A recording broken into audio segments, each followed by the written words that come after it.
Okay, alright. Here's some greetings, YouTubers. So, welcome to the 11th edition of my R&B is Dead, What the F Happened series.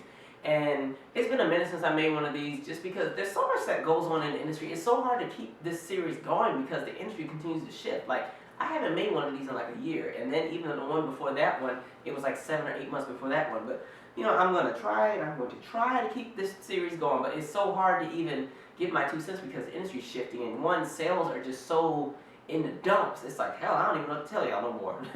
But yeah, sales are just terrible. Like, as an R&B act, you just already know that it's a given. If you're an R&B act and you come out with an album, nobody's gonna buy it. You're gonna flop. And it's like every project that has come out, aside from probably Beyonce's, has flopped. Everybody. Mary, Jasmine, Tiana, Luke James, Shantae Moore. Hell, Shantae Moore was on TV. We didn't even know she had an album out. Ain't nobody about that.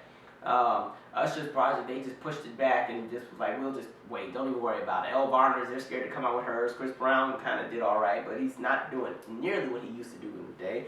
You know, Trey Songz had a decent first week and he kind of, his stuff is slowing down. Same with August Alsina, same with King Michelle.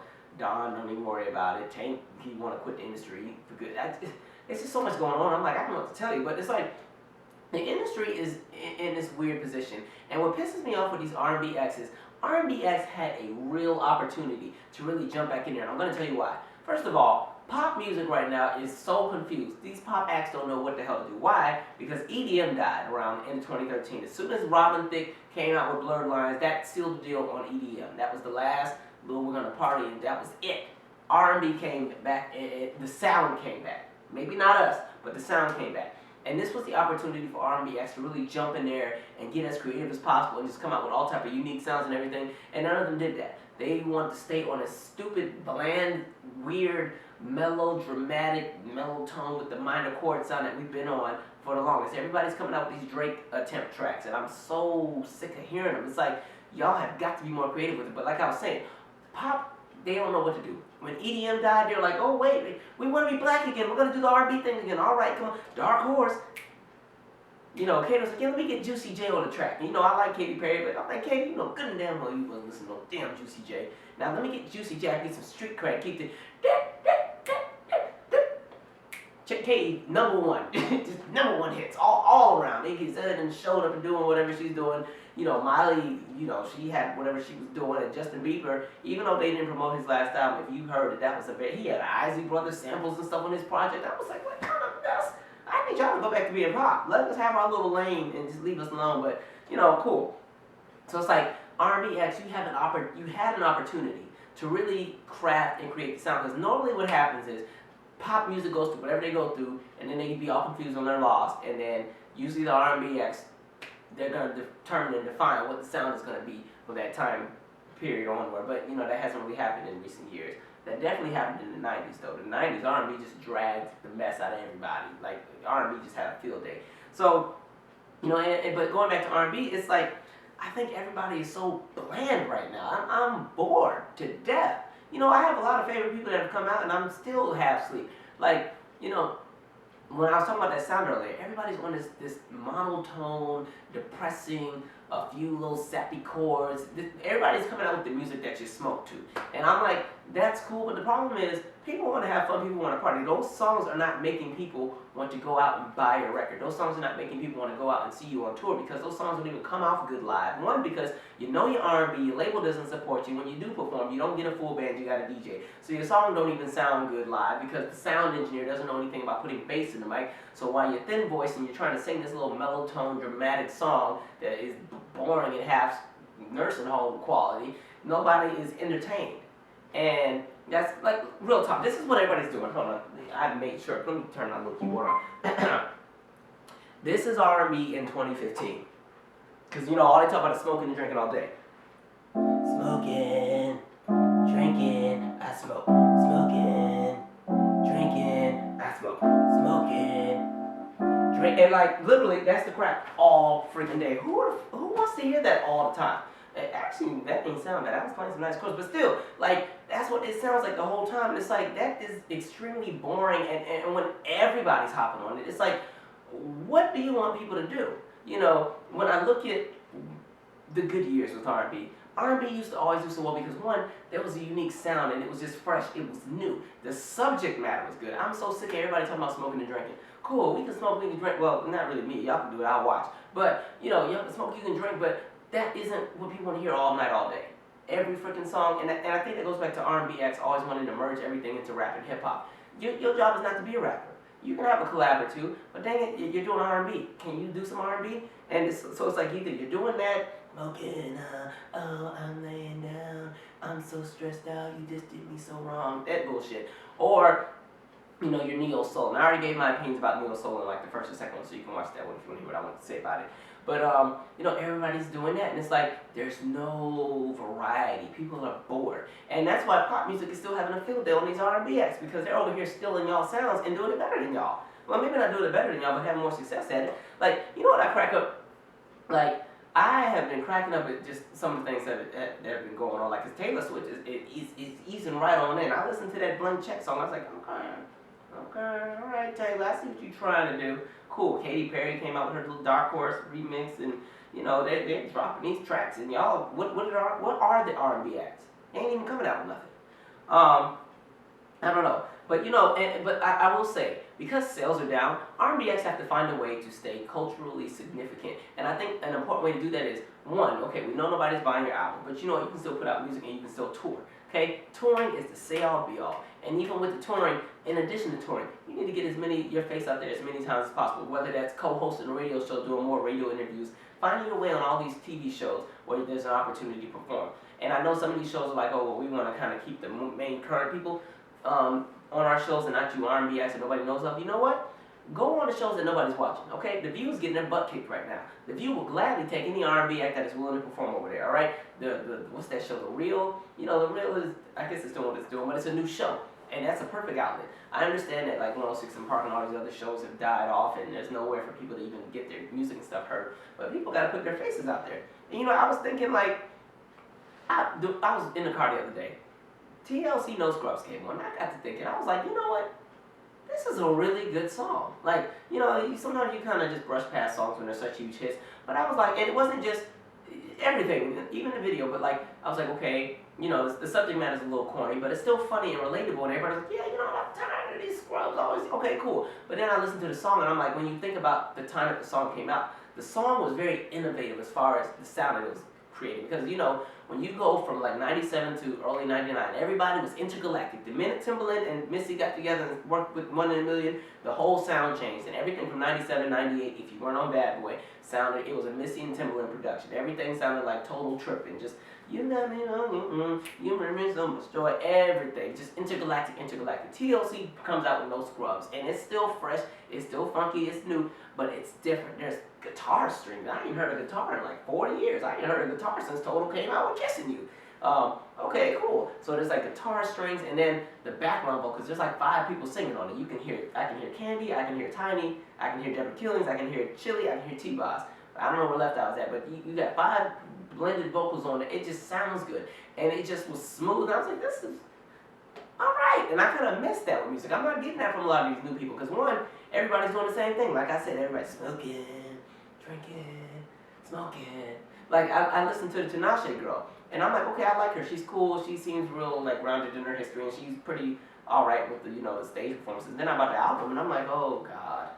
Okay, I mean it's a cool album, but you got to be in the mood to hear it. I'm like, y'all got to stop coming out with these. Everybody want to be Sade now. Everybody wants to be so edgy and earthy and come out with these weird and the song's got to be 10 minutes long. What? Yeah, damn, can I just have something I can ride to work to and just bop a bit? I'm like, okay, like, damn, everybody don't got to do that thing. Like, your albums are supposed to be well-rounded and give you a little bit of everything. Yes, it's okay for some artists to do that, but when everybody's doing it, I don't need it. Or the other thing is, everybody is doing this rap talk singing thing where it's like, you're singing over a rap track, but you're not really singing. Like, I get in my car, I go to the club, and I'm like, what the hell? What the fuck are y'all doing? Dang. So, a lot of R&B acts are all confused about what they're doing. You got Sam Smith out here, and he's like, well, since y'all won't do it right, let me get my people. And he goes, and he has this, he's had a good little 2014. And basically, that is a sound that I would have thought one of these R&B acts would have caught on. Bruno Mars' Uptown Funk.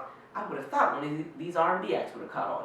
And I like Uptown Funk. And the funny thing about it, speaking of Uptown Funk and Bruno's success, you know, another thing about R&B and just music in general is that sales are down. And sales are also down because people forgot. Kids are not buying albums anymore. When it was like 2000 and people were selling 1 and 2, 3 million copies in their first week, it was because it was a driving force of kids. Kids would beg their parents, "Mom, please buy me Britney's Oops, I Just Get It. Mom, please buy me NSYNC's No Strings Attached." And mom would go out and get it. And the teenagers would do the same if they didn't have a job and get chores and buy their own. Today, kids are extremely talented on computers. They know how to freaking bootleg and stream and download music for free. They don't need mom and dad to go buy the CD anymore because they can just get on the computer. Mom bought them an iPad for Christmas. They got everybody's music already in their collection.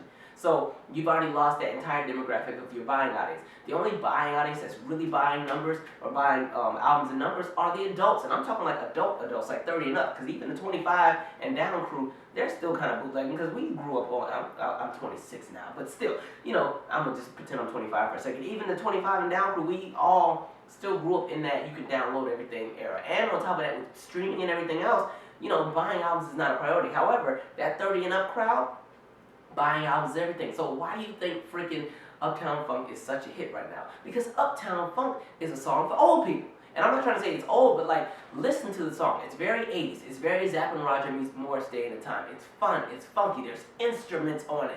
You know, there's clapping. It's just a party. The visuals, the imaging, the video is like Gap Band meets the Janet Alright video meets an old scene from Purple Rain / Graffiti Bridge, you know? And because of that, it's relatable to everybody who's 30 and up. They like the song, they can party at it. It's safe enough to play at work. It's safe enough to play at the corporate company party. They're partying down to it. Because they're partying down to it and buying it in droves, and now it's finding its way on commercials and everything else, now the kids like it. And the kids haven't heard this sound before because this is a sound from before they were born, and now they're eating it up. And once again, you R&B acts, you missed out on an opportunity for a funky sound. So Morris Day, I'm sure he's like, y'all better give me a royalty check or something. But it's like, you know, it's a sound you guys missed out on. So these R&B acts, listen, get creative. You know, you have to dig deep and think. Like, R&B used to always shift the sounds of what everybody's going to do. I said that before about Janice, That's the Way Love Goes. Everybody was doing New Jack Swing and partying up and kicking, swinging and jumping. That's the Way Love Goes drops. Everybody mellows out. And I think TLC continued it when they dropped Pretty Sexy Cool and they came out with Creep. You listen to the song Creep. Creep is one of the, like, because everybody talks about Waterfalls and how great Waterfalls was, but Creep is really the gem on that album out of the singles. It's just smooth, and it's the most simple song. It's like a kick, it's like a slow down swing beat, little trumpet, loop on there, a few chords, and some really, really, really good background vocals. And it's simple, but the message behind it was cool, it was relatable, it's fun, it's classic. 20 years later, everybody's still partying to it. And you don't get that with a lot of these new acts. Like, I listened to Tiana Taylor's album, I listened to what Omari had, I listened to a lot of these people, but their sound is very 2014, 2015. I'm not going to be listening to that in 5 or 10 years.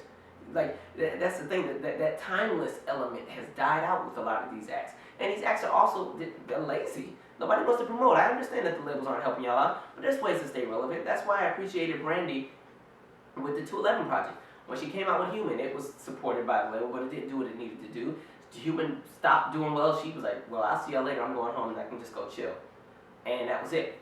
211 came out and kind of did the same thing, but she was like, you know what, I'm going to tour, I'm going to go on the game, I'm going to be out there, I'm going to be on commercials, I'm going to be doing all this stuff. And it's like Brandy still has a cultural significance to music, even though her album didn't do that well. And there's still some anticipation for her project. And when you do the contrast to Monica, who came out at the same time, you know, the New Life album didn't do anything, and she went on home. She's like, I'll see y'all later, I'm going to go check my greens on the stove, and then I'm going to go to church.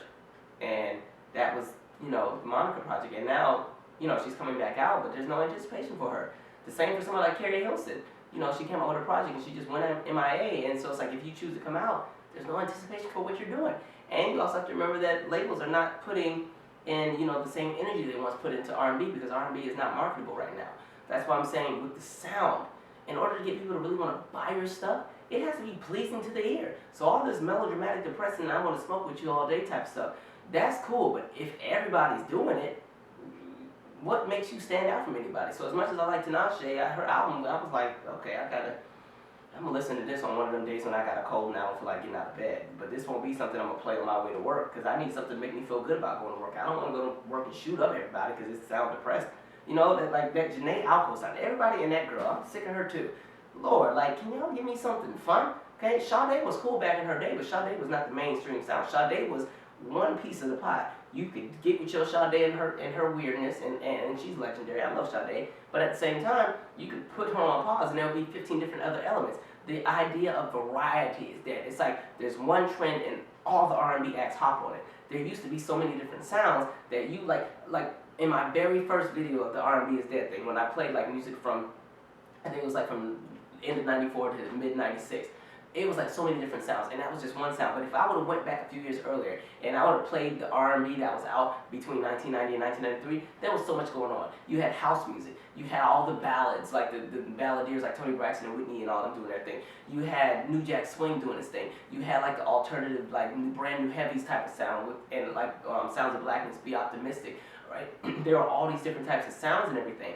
And today you don't see that with R&B. It's everybody wants the street cred, and they're singing about smoking and drinking, and then on top of that, the delivery of how they do it sucks. It's not even creative with how they do it. You know, if you smoking so much, your album should be off the chain. You smoke, I expect you to just give me excellence. You know, I thought smoking would make y'all more creative. It ain't working today.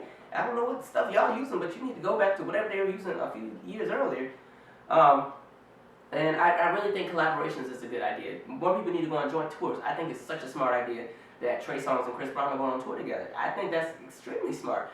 The two of them separately probably can't book a full arena tour nationwide, but the two of them together, that's a really great box office success. And if you throw August Alsina in there, that's a great opportunity. Like they got their specific fan bases. August is pretty new, Trey has a pretty good following, and Chris has the mainstream appeal. You put those three together, that's a great arena tour. You know, do more things that are going to keep you relevant culturally, all right? They need to start finding their way on Saturday Night Live and stuff like that. Interviews, commercials, TV shows, magazines, like radio. Like these people, I don't even see them.